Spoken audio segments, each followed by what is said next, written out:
con ustedes, Marta Isa. Esto es Mundología. Hola amigos de Monterrey, de México y el mundo, ¿cómo están? Qué gusto saludarlos nuevamente. Soy su amiga Marta Isa Treviño y les doy la más cordial bienvenida a su programa Mundología, en donde la experiencia, el conocimiento del mundo, las relaciones humanas, la cultura, la etiqueta, la medicina, la psicología, la ciencia y las maneras de convivir se entrelazan, y aquí en Mundología vamos a escudriñar y a detallar todo esto y muchas cosas más.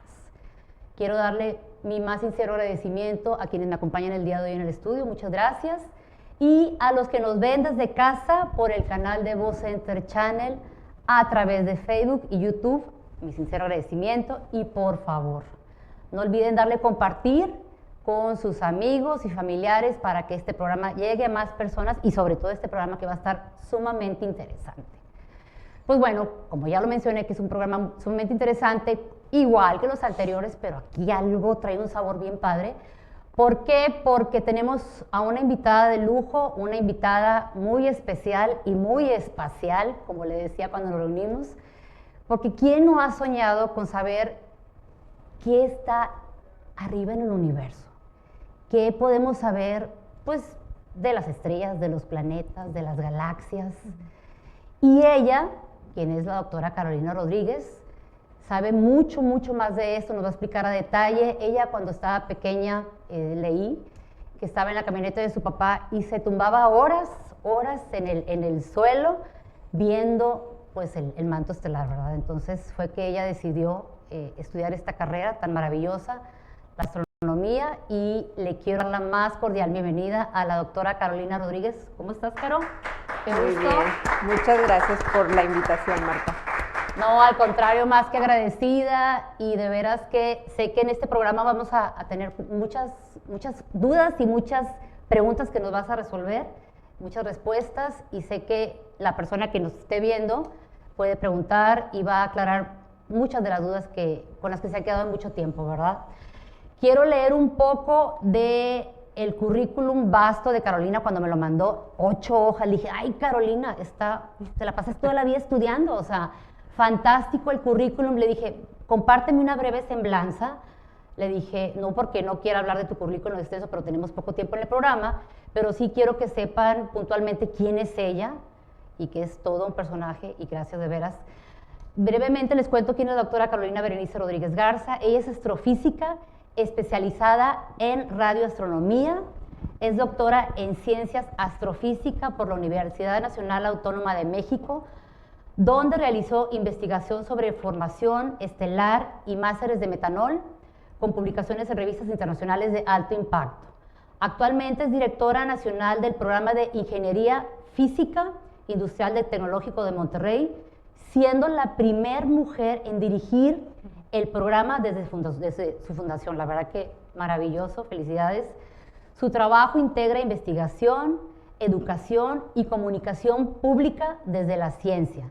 Ella es creadora del proyecto de divulgación La Mujer Cohete y participa activamente como conferencista y promotora de vocaciones científicas. ¡Wow! Pues la verdad es que súper impresionante, pero les digo, les voy a compartir luego el currículum para que vean quién es quién. También estuve leyendo, Caro, que la astrofísica estudia las estrellas, los planetas, las galaxias, lo que son los agujeros negros y demás objetos astronómicos. Le comentaba el día que la vi, que leí una publicación de el periódico, que es de Barcelona, donde Valeria Rafio mencionaba sobre el tema de el Día Internacional de la Mujer y la Niña en la Ciencia. Y les voy a leer un poco de lo que viene mencionando aquí Valeria Rafio. Dice, todos los niños y niñas sueñan con ser astronautas, pero ahora es un año marcado por la llegada del eclipse del siglo, el despegue de las nuevas misiones a la Luna y el brillo de una nueva generación de astronautas, en la que por primera vez se integra a la española Sara García.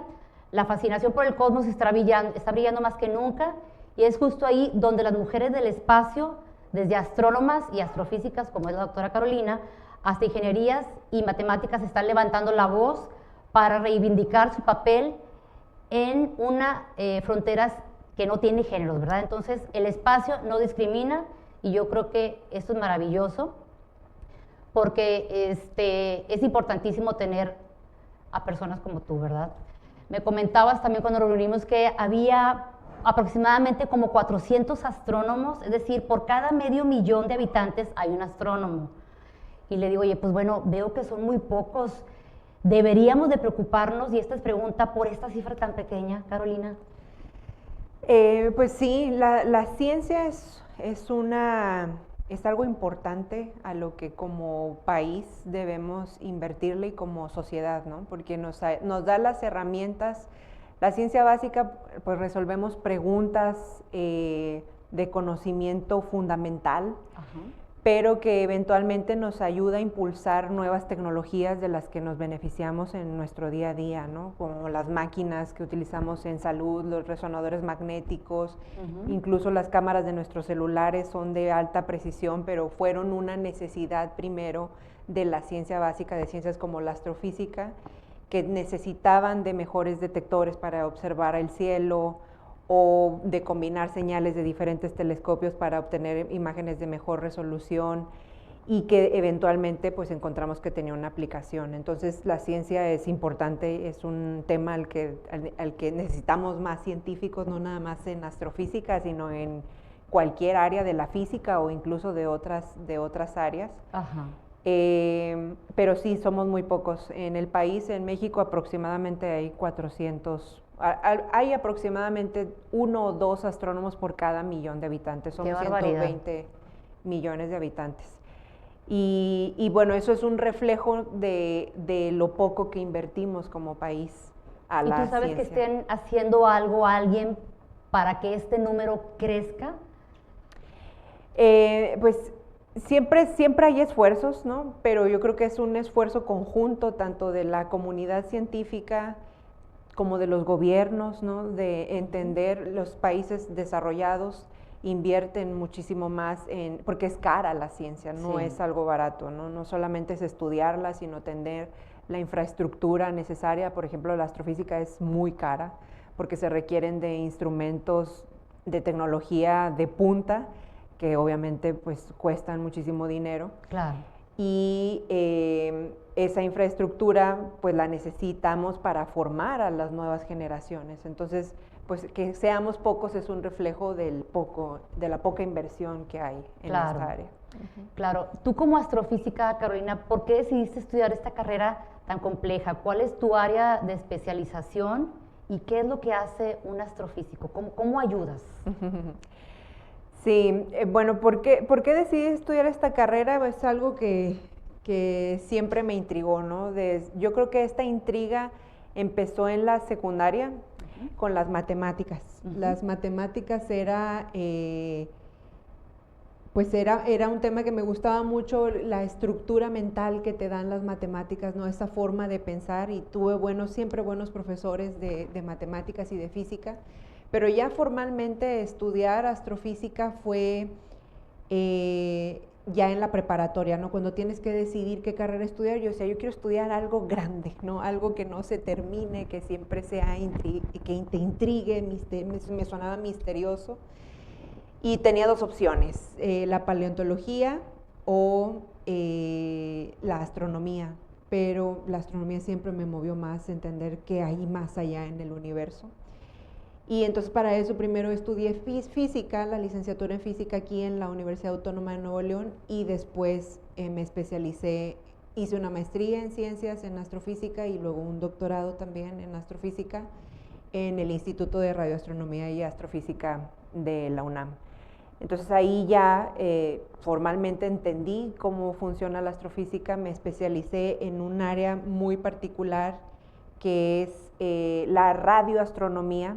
La astronomía que nosotros conocemos es la más típica, ¿no? De observar a los objetos en el universo a través de telescopios ópticos, la luz que podemos ver con nuestros ojos. Claro. Pero hay otro tipo de astronomía, es como la medicina, ¿no? Que tenemos un montón de ramas, aquí también. La radio son ondas de radio, así como las que estamos transmitiendo ahorita seguramente, o en las estaciones de radio para que la gente nos sintonice en sus casas. Se hace a través de ondas de radio. Los astros emiten también ondas de radio de manera natural por diversos procesos físicos. Y para ello necesitamos radiotelescopios, ¿no? Son estas antenas parabólicas que seguramente están muy familiarizados. Antes, para ver la televisión, no teníamos estas antenas pequeñitas en los techos, sino eran unas antenas grandotas. Ese mismo tipo de antenas son los que utilizamos para observar las ondas de radio que se producen en los astros.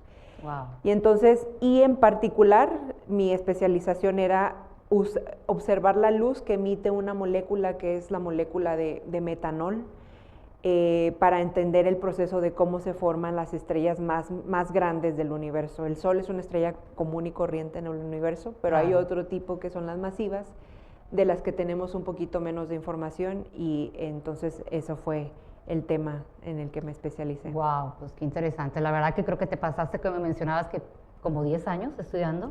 Sí, Qué es barbaridad. una carrera larga. No, yo creo que yo realmente no sé qué hubiera hecho, pero eso es una pasión, realmente tantos años, pero por hacer algo tan maravilloso y que definitivamente ayudas, o sea, especializándote en eso, ¿verdad? Qué interesante. Oye, ahora que estaba leyendo y que te preguntaba, que veo que te apodan o te dicen la mujer cohete, y lo leí que fue que te inspiraste en la preparatoria en Eileen Collins, y fue la primer mujer en pilotear un transbordador espacial, o sea, wow, y sus amigas la llamaban The Rocket Woman. Entonces, leí que te apasionaste con ella y que soñabas con ser la versión en español de esta mujer. Entiendo que en el año 2007 viajaste a las instalaciones de la NASA, donde conociste las instalaciones. ¿Y qué más hiciste ahí? ¿Conociste a Eileen?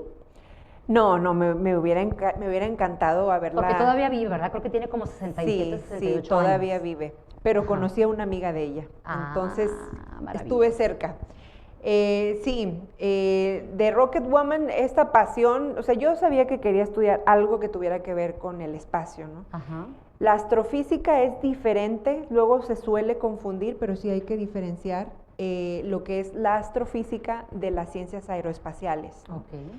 En la física estudiamos los procesos físicos que ocurren en el universo, y en las ciencias aeroespaciales pues principalmente es entender pues cómo se diseñan o se construyen estos vehículos para viajar al espacio o ir a la luna o estar en órbita alrededor de la Tierra, etcétera, ¿no?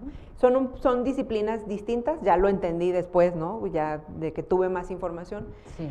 Pero me apasioné con ella porque yo, cuando estaba en la universidad estudiando física, yo decía, bueno, yo estudié física porque yo quiero ser astrónoma. Y buscaba en la web, ¿no?, qué se puede hacer de astronomía o cómo puedo trabajar en esto, o trabajar en la NASA, etcétera. Y curiosamente, pues siempre te salían puros nombres de astronautas, ¿no?, de hombres. Y entonces, inconscientemente, en ese momento no era muy consciente como de esta falta de representación femenina en este tipo de áreas, pero la única mujer que encontré fue ella. Y entonces me identifiqué de manera inconsciente, ¿no? De que dije, pues sí se puede, ¿no? Una mujer lo hizo, pues yo también puedo hacer algo como ella. Claro. Y me acuerdo que imprimía sus fotos, la tenía pegada en mi cuarto por todos lados, ¿no? De yo quiero ser como ella. Pero algo. ¿pensaste en algún momento, oye, yo quiero ser astronauta? ¿O realmente no pensaste? Porque pues astronauta a lo mejor tienes la posibilidad de haber viajado al espacio y pues cumplir un sueño, ¿verdad? El sueño de cuántas personas, ¿no? ¿Verdad? Sí lo pensé. Cuando estaba en la preparatoria y todavía en la universidad, que estaba confundida con que son dos áreas totalmente distintas. Y sí lo pensé, e incluso llegué a pensar, vi los requisitos para ser astronauta. Desafortunadamente, como mexicano no puedes trabajar en la NASA. Para ser astronauta, ¿no? Claro. Necesitas la nacionalidad. O incluso en cualquier otra agencia como la ESA, la europea, la Agencia Espacial Europea, necesitas la nacionalidad. Pero sí lo llegué a pensar antes de saberlo. Yo decía, bueno, ¿qué se necesita? Buena vista. Yo cuidaba mi vista así como loca, de tengo que proteger mi visión. ¿Y cómo lo protegías? No, tengo que, no sé, no desgastarme tanto con la luz de la computadora, pero pues si con 10 años estudiando, pues más que desgaste que ese, qué bárbara. Sí. No, hombre. Y además también lo que sí llegué a pensar es que veía que casi todos los que lograban ser astronautas tenían una formación militar antes. Y entonces yo llegué a pensar en enlistarme a la Fuerza Aérea, pero para tener o sea, son militares porque tienen experiencia piloteando jets, aviones, y pues se requiere esa experiencia para un transbordador espacial en ese entonces. Claro. Pero no lo hice, ¿no? No lo hice también porque en esa época el ejército no aceptaba mujeres, la Fuerza Aérea no aceptaba mujeres, entonces... Muy bloqueado. El camino que encontré estuvo acá, ¿no? Estudiando física y luego astrofísica. Y ese viaje a la NASA era un viaje, la vida es extraña, ¿no? Cómo nos va llevando, o no es extraña, ¿Cómo es que uno llegaste va ahí? tomando decisiones. Ajá.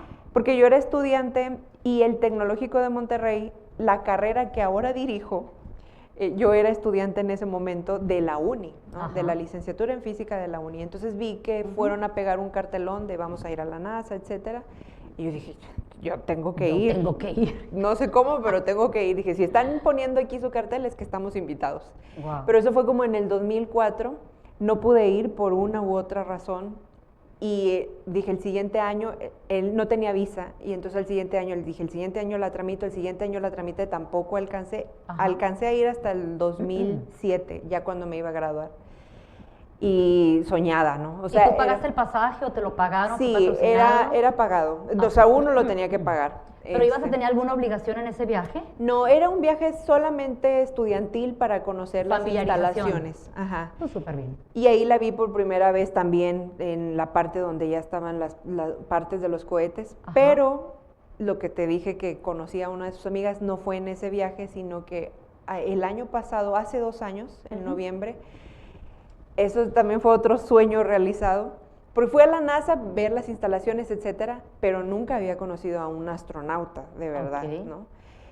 Y hace 2 años me llegó una invitación de la Embajada de Estados Unidos en México para una conversación sobre astrofísica, sobre la posible cooperación bilateral en el futuro, etcétera.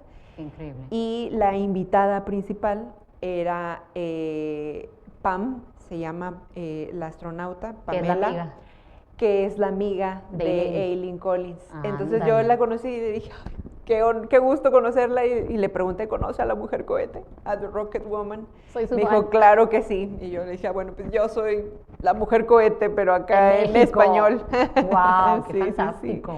Y sí, la verdad fue una experiencia súper padre de conocer a un astronauta. Ella también tiene formación militar, entonces, Claro. pues sí. Estuvo muy padre. Debiste haber estudiado eso para que pudieras pilotear. No, está bien. Oye, dentro de las preguntas que te quería hacer mi hermano me compartió, me dijo, oye, vamos a preguntar ¿qué es exactamente la materia oscura y cómo podemos estar seguros de que existe si no podemos verla, ¿verdad? Sí, es una muy buena pregunta. La materia oscura es como el viento, ¿no? En el viento no lo podemos ver, pero sabemos que existe. Hay muchas cosas que no podemos ver, pero sabemos que existen por la interacción indirecta que tenemos con ellas. Claro. Entonces, la materia oscura surgió teóricamente. Nosotros, por ejemplo, en el sistema solar tenemos un modelo que le llamamos un modelo kepleriano, porque fue Kepler, Johannes Kepler, que dijo, sabemos que los planetas que están más cerca del Sol se mueven más rápidamente y los planetas que están más alejados del Sol se mueven más lentamente, ¿no? Porque esa velocidad con la que se mueven los objetos celestes depende de la masa del objeto que está dominando el campo gravitacional, que en este caso en el sistema solar es el Sol, y del radio. Entonces, el radio de la distancia a ese objeto masivo como el Sol. Entonces, entre más lejos estamos del Sol, esa velocidad decae. Y por eso planetas como Saturno, Urano, Neptuno se mueven más lentamente, porque están más lejos del Sol. Qué interesante. Entonces, entonces eso mismo suponíamos que sucedía a cualquier escala. Pero hubo una mujer, una astrónoma que ya falleció recientemente, se llama Vera Rubin, y ella dijo, bueno, si esto sucede, vamos a comprobarlo, vamos a hacer observaciones de las estrellas alrededor de las galaxias, ¿no? Se asume que en el centro de las galaxias hay un objeto muy masivo, que son los agujeros negros, y entonces esperaríamos ver ese mismo comportamiento, que las estrellas entre más cerca del centro de la galaxia se muevan más rápidamente rápido, claro. y conforme nos vayamos a las distancias mucho más lejanas, las estrellas se muevan lentamente. Pero, pues como todo en la ciencia, uno puede proponer su hipótesis, pero hay que comprobarla. Y entonces ella dijo, bueno, voy a observar diferentes estrellas en diferentes galaxias para hacer esas mediciones, ¿no? De cómo son sus velocidades. Y encontró totalmente lo contrario, una curva, lo que llamamos en astronomía una curva de rotación plana. Uno esperaba ver una curva de velocidad contra distancia que decayera con la distancia, y ella encontró que aumentaba con la distancia la velocidad de las estrellas alrededor de las galaxias. Y no lo hizo para una galaxia, lo hizo para cientos de galaxias y el comportamiento era el mismo. Entonces, esa ecuación que tenemos depende de dos cosas principalmente, de la masa del objeto que domina la gravedad y de la distancia. Entonces, lo que nos indicaba ese resultado es que hay más para poder explicar ese comportamiento observacional, significa que hay más masa en la galaxia de la que estamos contando, pero que no la podemos ver. Claro. Sabemos que la única forma en la que la podemos ver es a través de su interacción gravitacional, pues está interactuando gravitacionalmente con el centro de la galaxia, pero no la podemos ver, y es aproximadamente el 25% de la materia en el universo. Wow. Solamente conocemos el 5% y el otro 25% es materia oscura. Qué increíble. ¿Y esa observación que ella hizo, lo hizo estando desde la NASA, o desde qué parte lo hace ella? No. ¿A través de telescopio? Sí, a través de telescopios, observando, hay diferentes áreas de la astronomía óptica o radioastronomía, entonces los podemos hacer desde cualquier observatorio, ¿no? De un telescopio, principalmente, bueno, por ejemplo, en radioastronomía lo hacemos a través de un tipo de luz que observamos, que es la luz a 1420.4 MHz. Es una huella muy particular que estudiamos en astrofísica, le llamamos la línea de 21 centímetros, es muy estudiada, y a través de esa luz, es luz que emiten los átomos de hidrógeno, es que podemos caracterizar ese movimiento, pero es a través no necesitamos a la NASA para esas cosas. Óyeme, pues qué interesante para que los que están viendo este programa vean cómo fue esto, ¿verdad? Otra de las preguntas que me hacía mi hermano me dice, ¿sabemos qué ocurrió exactamente o realmente en el instante del Big Bang? ¿Y qué había antes de este? ¿Sí se sabe? O sea, no, es una de las grandes preguntas de la astrofísica, de la frontera del conocimiento, no saber qué había antes, no sabemos. ¿Qué pasó? Podemos decir, hay información acerca de qué pasó después, en los primeros segundos. En los primeros segundos el universo, el espacio-tiempo, se expandió de una manera muy acelerada, muy rápida, y a los pocos segundos o pocos minutos empezaron a aparecer las primeras partículas, o los electrones, protones. Al principio el universo era una sopa caliente, muy caliente de electrones, de protones, de fotones, de luz, y después, pues, conforme fue expandiéndose, esta luz no podía moverse fácilmente, los fotoncitos de luz no podían moverse fácilmente porque interactuaban, estaban chocando constantemente con estas partículas, con los electrones y los protones. Hubo un momento en el que el universo se expandió lo suficiente y se enfrió de tal forma que estos fotones pudieron escapar, y es lo que vemos ahorita como el eco de la formación del universo, que es lo que le llamamos la radiación cósmica de fondo. Es como la huella de esa formación. De esa formación. Pero no, eso es lo que sabemos, pero no podemos decir que había antes del Big Bang. No. Claro. Contestada la pregunta. Oye, Caro, sobre la exploración espacial, ¿cuál crees que va a ser el papel de la humanidad en la exploración del universo? ¿Se habla de eso? Sí, pues ya lo hacemos, ¿no? Ujú. Ya uno de los proyectos yo creo que más importantes ahora en la actualidad es el proyecto Artemisa, Ujú. que la idea es ir a Marte por primera vez Ujú. y va a ser en diferentes fases, ¿no? La primera fase es regresar a la Luna. La idea es que vaya un hombre y una mujer. En los años 60 pues fueron solamente astronautas hombres, ¿no? Y ahora la idea es que vaya un poco más equilibrado en ese sentido. Y constantemente se ha estado como posponiendo la fecha del lanzamiento. Esas cosas son normales en proyectos así que cuestan pues cientos de millones de claro. dólares. Y no solamente por el dinero, ¿no? Sino también por la seguridad de las personas. Pero la primera fase es regresar a la Luna y construir como una base en la que pueda ser una plataforma para poder luego de ahí partir hacia Marte.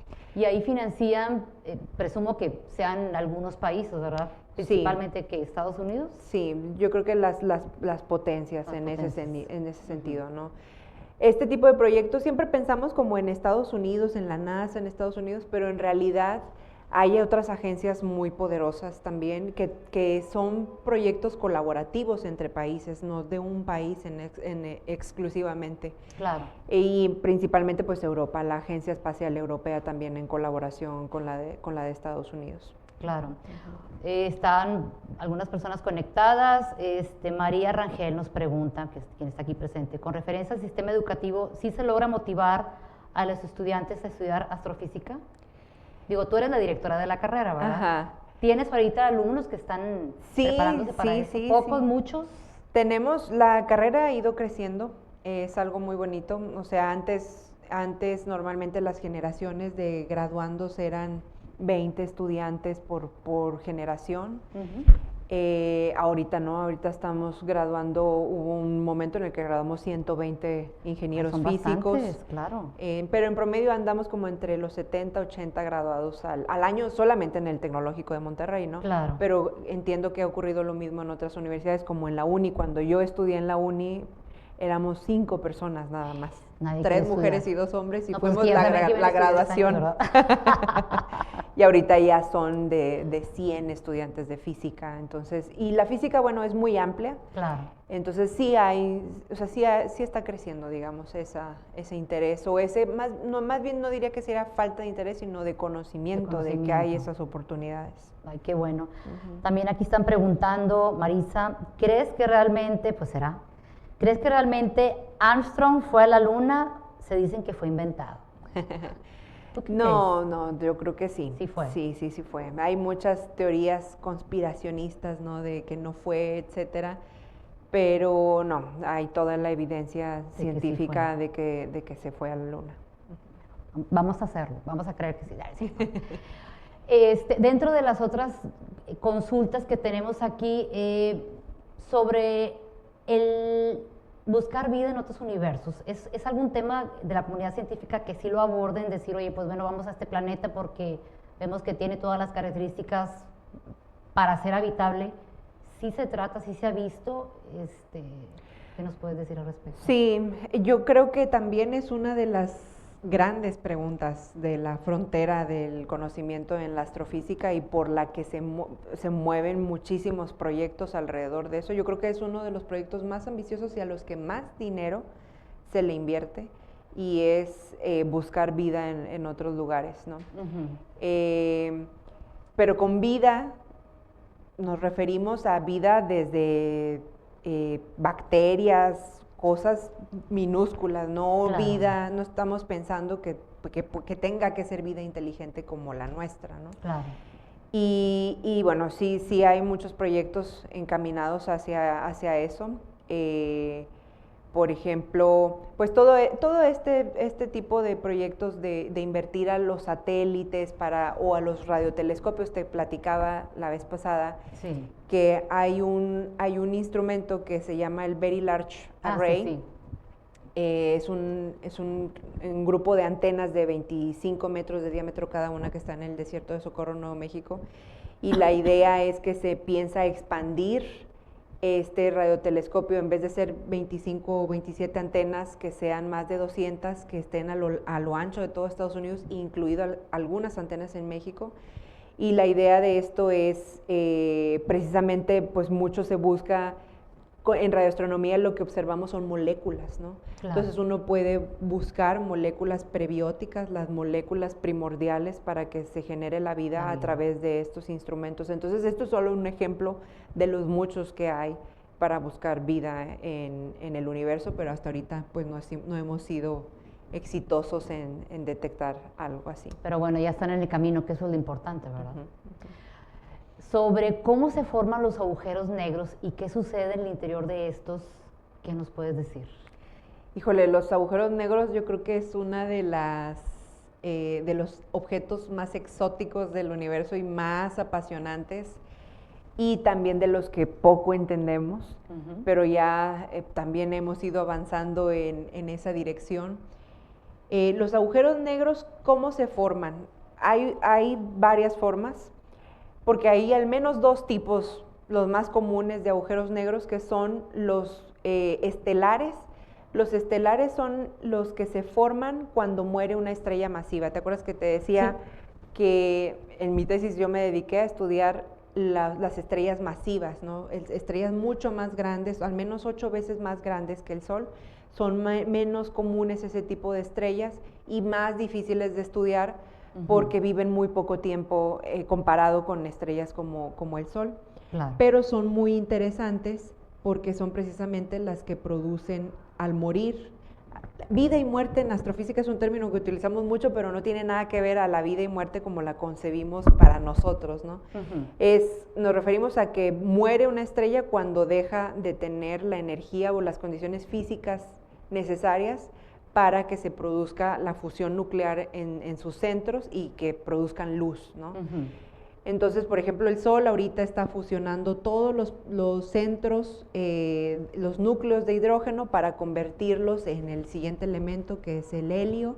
Cuando se le acabe todo el hidrógeno, va a tener puro helio, y entonces va a empezar a fusionar el helio para convertirlo en el siguiente elemento de la tabla periódica, y así sucesivamente. Pero va a llegar un momento límite en el que ya no va a poder seguir esas reacciones nucleares en su centro. En las estrellas, porque es una competencia. Cuando se ocurren esas fusiones nucleares, se libera luz, radiación, y esa radiación ejerce como una presión, que le llamamos presión de radiación, hacia afuera, que sostiene a la estrella en contra de la gravedad, porque la gravedad lo que siempre quiere hacer es compactar todo, ¿no? Que todo colapse. Entonces, las estrellas viven mientras exista esa lucha entre la luz y la gravedad, ¿no? Y se mantienen. Pero cuando se acaban las fusiones nucleares, se acaba la luz, y entonces se acaba esa presión y gana la gravedad. Entonces eso ocurre en las estrellas masivas. Cuando gana la gravedad, entonces se colapsa toda la materia en un radio muy pequeño, y luego se colapsa y luego expulsa todo su material, pero queda ese centro muy masivo, muy denso y muy pequeño, y se forma un agujero negro estelar, ¿no? Wow. Un agujero negro es un objeto muy denso, del que la definición típica es del que ni siquiera la luz puede escapar, ¿no? Y con eso nos referimos a que, por ejemplo, los satélites alrededor de la Tierra se quedan alrededor de la Tierra porque requieren una cierta velocidad para escapar de la gravedad de la Tierra, ¿no? Mientras no alcancen esa velocidad, no van a seguir atados a la Tierra, dando vueltas por la eternidad alrededor de la Tierra. Lo mismo en un agujero negro. Entonces, pero aquí la velocidad más alta que podemos alcanzar hasta ahora, según lo que nos dice la física, es la velocidad de la luz. Entonces, a eso nos referimos, ni siquiera teniendo la velocidad máxima que conocemos en el universo, que es la velocidad de la luz, podríamos escapar de la gravedad tan fuerte de un agujero negro. Pero esos solo son los estelares, ¿no? Los estelares. Oye, Carolina, nos están marcando un corte. No se vayan, regresamos. Estamos en Mundología con la doctora Carolina Rodríguez, astrofísica. Regresamos.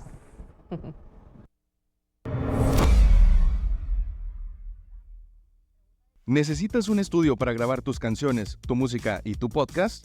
Nosotros te brindamos esa oportunidad en Seven Sound, donde contamos con el estudio y el equipo que necesitas. Además, contarás con la pre- y postproducción aquí mismo, junto con la libre personalización y la ayuda necesaria para poder decorar el espacio de tu podcast. Con nuestro excelente equipo de grabación, no tendrás problema alguno en llevar a cabo tu proyecto, que tendrá una excelente calidad y a un excelente precio. Estamos ubicados en Padre Mier número 1050 en el centro de Monterrey. ¿Qué esperas para comunicarte? Desde un set de televisión o en tus redes sociales, pues hazlo realidad ya. Soy Félix Rivera y te llevaré paso a paso para que juntos podamos lograr tu transformación y puedas proyectar todo tu potencial y talento.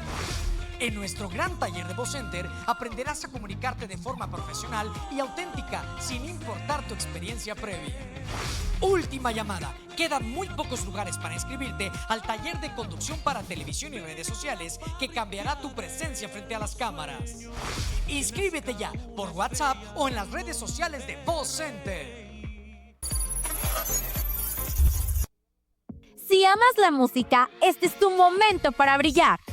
En Voz Center contamos con clases individuales de canto, de lunes a viernes, diseñadas especialmente para ti. Talleres grupales los sábados, donde cantar y aprender se vuelve una experiencia única. Clases de guitarra y piano, para que amplíes tu talento musical. Es para todas las edades, desde principiantes hasta avanzados. Visítanos en Padre Mier 1050, en el centro de Monterrey. Contáctanos al 811-782-6537. No esperes más. Inscríbete hoy y libera tu talento musical, porque en Voz Center le damos brillo a tu voz.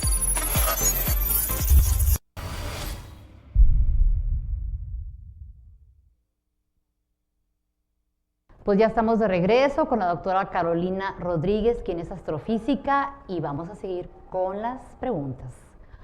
Oye, Caro, leí que tu esposo también es radioastrónomo. Qué padre, porque pues así hablan el mismo idioma y no que un contador y ¡ay, la contabilidad del fin de mes! Aquí los dos de perdido ya saben que el cielo ya está, como está, ¿verdad? Integrado, las estrellas, las galaxias. Qué padre, la verdad, que hablan el mismo idioma. Y vi que escribieron un artículo sobre la investigación educativa a través de la radioastronomía, que este artículo se publicó en el World Engineering Education Forum, y me gustaría ver si nos puedes compartir brevemente de qué habla este artículo, cómo es que fue seleccionado, y este congreso se realiza año con año, y en dónde, ¿verdad? Sí, es un congreso de educación, este congreso al que fuimos y en el que publicamos este artículo se realiza año con año, pero en diferentes lugares del mundo, ¿no? Este año que nos tocó a nosotros fue en Corea del Sur. Me parece que el siguiente año, este año, en septiembre, va a ser en Latinoamérica, en Cartagena de Indias, en Colombia. Qué padre. Y lo que platicamos aquí o lo que publicamos fue un poco relacionado con lo que preguntabas al inicio de cómo motivamos a los estudiantes, etcétera. Ajá. Porque nosotros también somos los primeros 2 astrónomos que llegamos aquí al Tecnológico de Monterrey.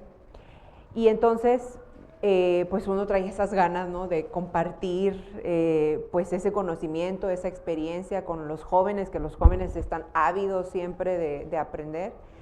Entonces diseñamos un curso, en el TEC le llamamos Semana TEC, es un curso intensivo de una semana, y en ese curso la idea es que no nos quedemos en la institución, sino que los estudiantes salgan, ¿no? Y ahorita los hemos estado llevando al lugar en el que nosotros estudiamos, aquí en el Instituto de Radioastronomía de la UNAM, en Morelia. Y eso hacemos, ¿no? Llevamos a los estudiantes a que tengan esa exposición con investigadores activos y vean cómo es el mundo científico en esa área de primera mano, que no se los contemos, sino que lo vivan. Claro, eso lo patrocina el Tecnológico. Eso lo organizamos, ellos. Pero la parte de viáticos y esas cosas, pues sí, cada quien se lo tiene que financiar. Claro. Pero la idea de ese curso es pues llevarlos aquí, pero también pues en algún momento esperamos que también sea internacional, ¿no? No quedarnos solamente en instituciones mexicanas, sino salir. Claro. Pero también eso, la parte del financiamiento, pues limita un poco, ¿no?, de el qué tanto gasto podemos hacer. Pero sí, entonces hicimos todo ese curso. pero lo documentamos, ¿no? Documentamos todo la logística, toda la organización, toda la intención que hay en cada una de las conferencias que se les ofrecen a los estudiantes, los talleres y la percepción de los estudiantes, ¿no? O sea, Claro. qué es el valor que ellos le ven. Y en ese artículo pues describimos toda esta experiencia y también la exponemos como... hay muy poca documentación, es lo que he visto, al menos en mi experiencia, de física, pero de la física ya avanzada, ¿no? Como profesores de física, hay mucho en nivel de preparatoria, de secundaria, de los primeros semestres de una licenciatura o de una ingeniería en física, pero no de la parte avanzada o de la parte más especializada. Entonces dijimos, bueno, también aquí hay un área de oportunidad en la que podemos contribuir a la enseñanza de la física y pues exponer una parte de la física maravillosa, que es la astrofísica, ¿no? Entonces, pues esa fue la intención de hacer ese estudio, ese curso y ese estudio que lo publicamos pues en este artículo. Pues qué orgullo, la verdad, y que hayan sido ustedes dos y mexicanos, definitivamente, muy aplaudible. Oye, Caro, sobre si estamos viviendo un multiverso o existen otros universos paralelos hoy en día.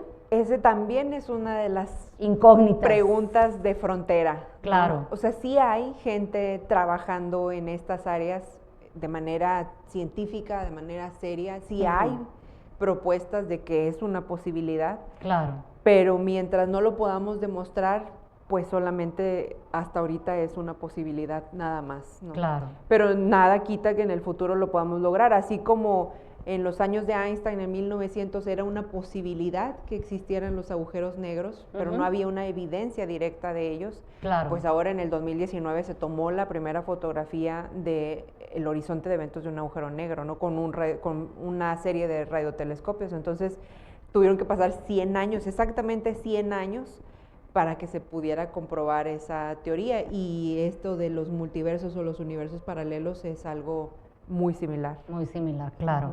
Aquí también me están preguntando, ¿hay alguna película o documental que nos recomiendes para entender todo este tema? Sí, pues este tema, que estoy hablando de los agujeros negros y de la primera imagen de los agujeros negros, hay un documental en Netflix, que de hecho ahí sale mi esposo, yo haciendo el comercial, ¿verdad? ¿Cómo se llama? Se llama Agujeros Negros al límite del conocimiento. Y es un documental de Netflix que habla de hecho, lo que me gusta del documental, se me hace muy bonito, que empieza los primeros 5 minutos del documental en México.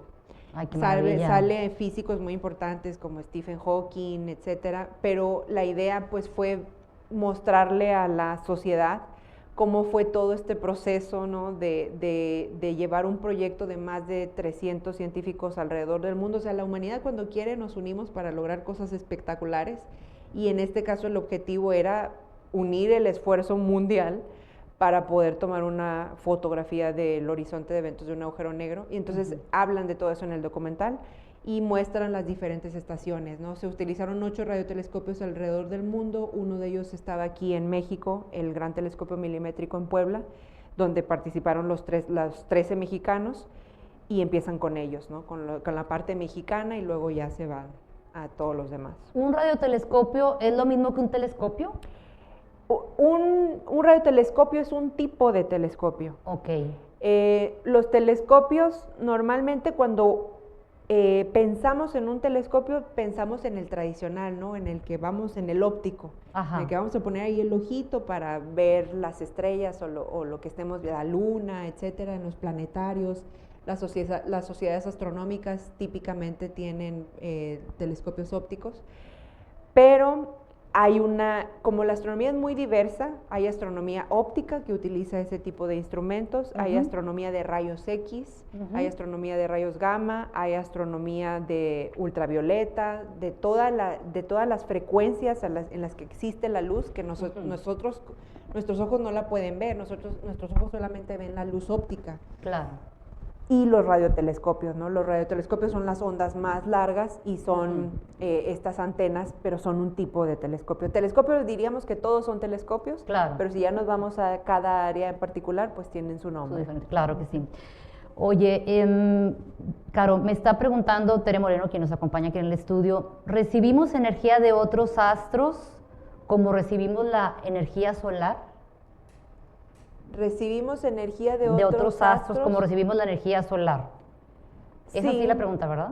Sí, sí, bueno, el sol, la luz que recibimos viene de diferentes procesos. Ujú. Entonces, la luz que recibimos del sol, digamos, la más evidente es la luz que se produce por la fusión nuclear, ¿no? Lo que les comentaba en un inicio.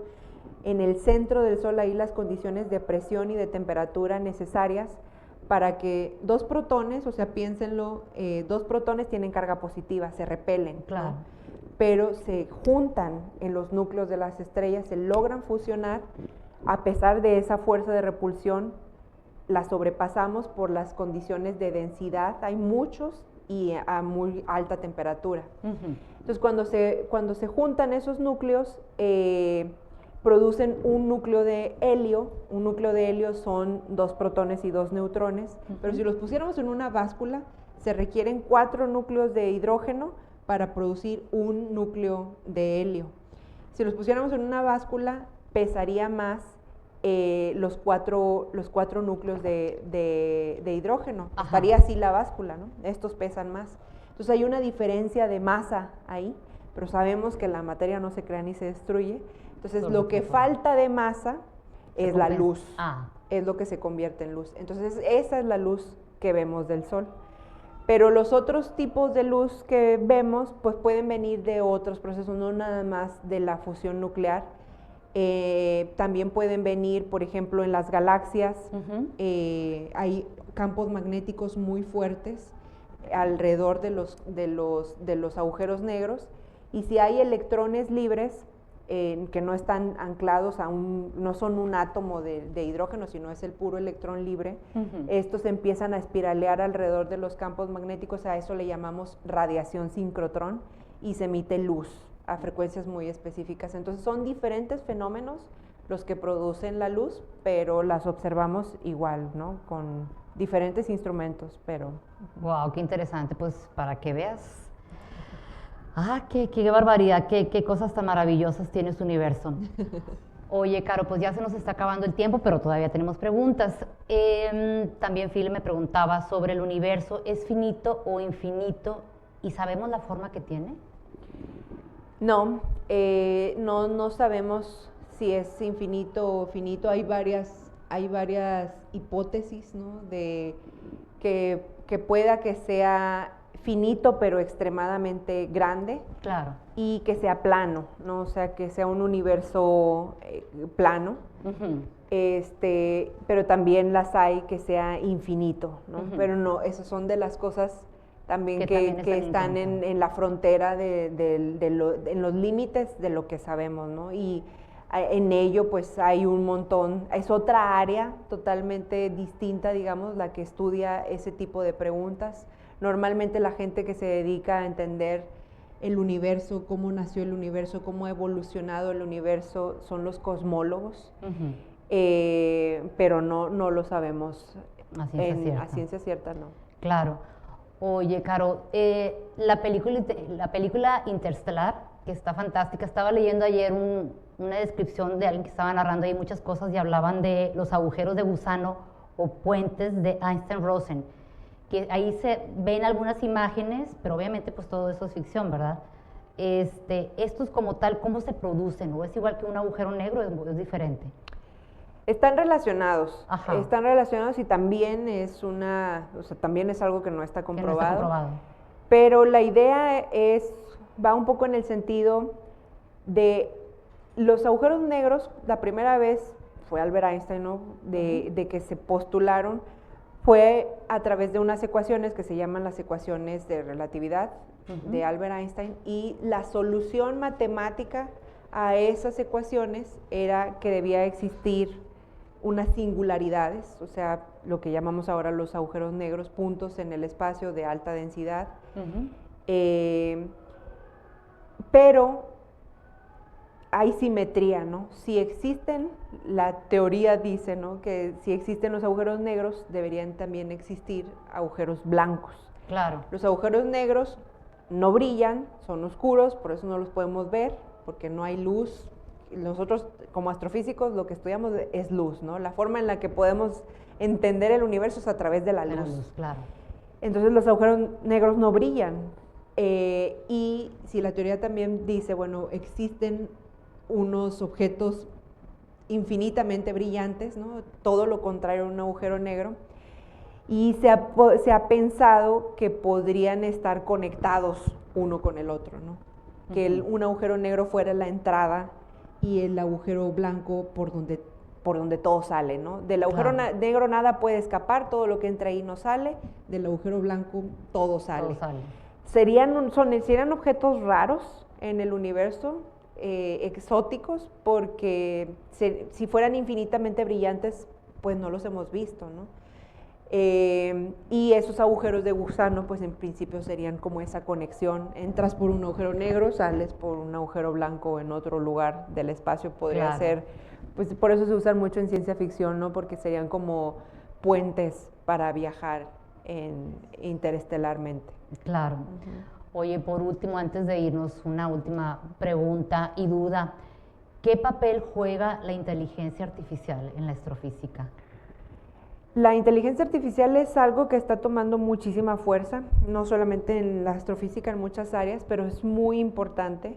Sí. De hecho, justamente hace una semana estaba viendo, se abrió la convocatoria para inscribirse a un congreso me parece que era en Estados Unidos, no recuerdo dónde, sobre cómo la inteligencia artificial y la astrofísica puede impulsar a la astrofísica, ¿no?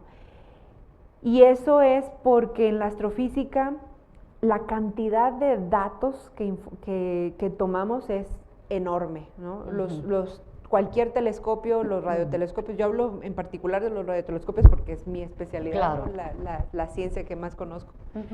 Pero la cantidad de datos, por ejemplo, la cantidad de datos que se requirió para hacer esta imagen del 2019 del horizonte de eventos del agujero negro en la galaxia M87 y en nuestra galaxia Sagitario A estrella, era del orden de petabytes de datos.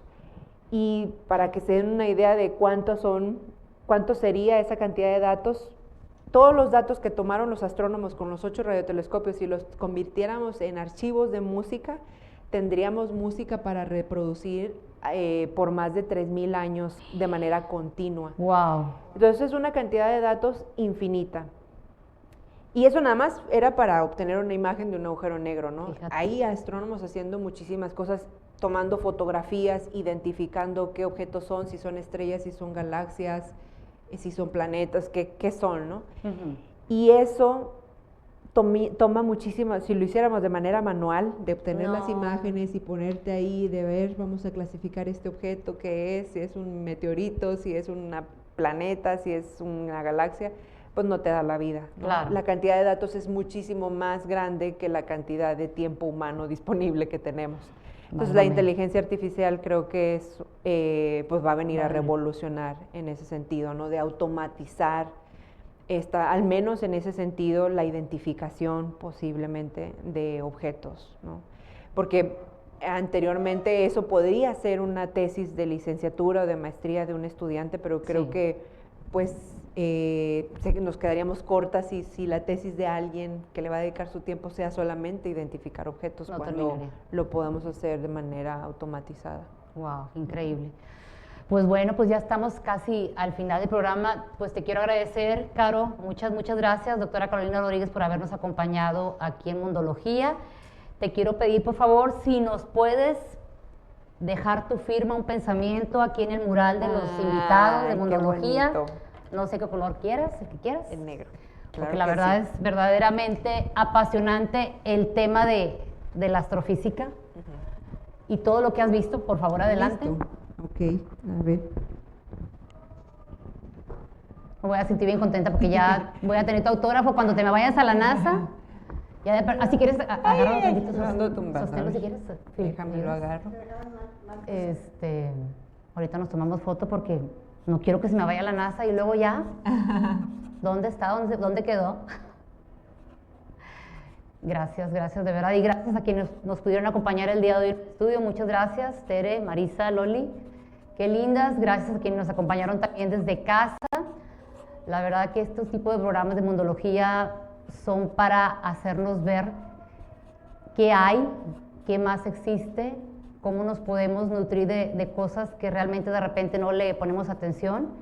Y pues ojalá que todo este tipo de programas les sirvan. Gracias, Caro, qué linda, por el pensamiento. Y también te tengo un regalito que te hago entrega. Déjame, te digo, ver por dónde lo vamos a abrir. Por acá. Ya te ayudé un poquito. Ahora, ábrelo, por favor. Ay, muchas gracias. Es un detalle para... Te estamos responsabilizando. El planeta. Ajá. Porque mundología somos todos nosotros y el mundo ya está en tus manos. Muchas gracias por la invitación. Y gracias a ti por acompañarnos. Gracias a ustedes que estuvieron en casa por acompañarnos. Los que estuvieron aquí en el estudio también, muchas gracias. Y no se pierdan las transmisiones de Mundología todos los jueves en punto de las 6 de la tarde. Pero no, antes de irnos, por favor, Caro, compártenos tus redes sociales por si alguien te quiere seguir o cuestionar algo adicional. Sí, pues me encuentran en todas las redes sociales, en Instagram, en Facebook, en YouTube, en TikTok. En TikTok estoy un poco incursionando apenas, como La Mujer Cohete. La Mujer Cohete, la doctora Carolina Rodríguez, astrofísica. Y nos despedimos y les damos un abrazo muy grande. No sé si te quieres despedir. Sí, no, pues muchísimas gracias a ti, primero por la invitación y a quienes nos escuchan. Pues espero que este programa les haya ayudado para inspirarse. Nunca dejen de hacerse preguntas. El universo es muy grande, muy amplio. Entonces, pues cualquier duda ahí los esperamos. Claro que sí. Les mandamos un abrazo muy grande y gracias por conectarse. Bye, bye, bye.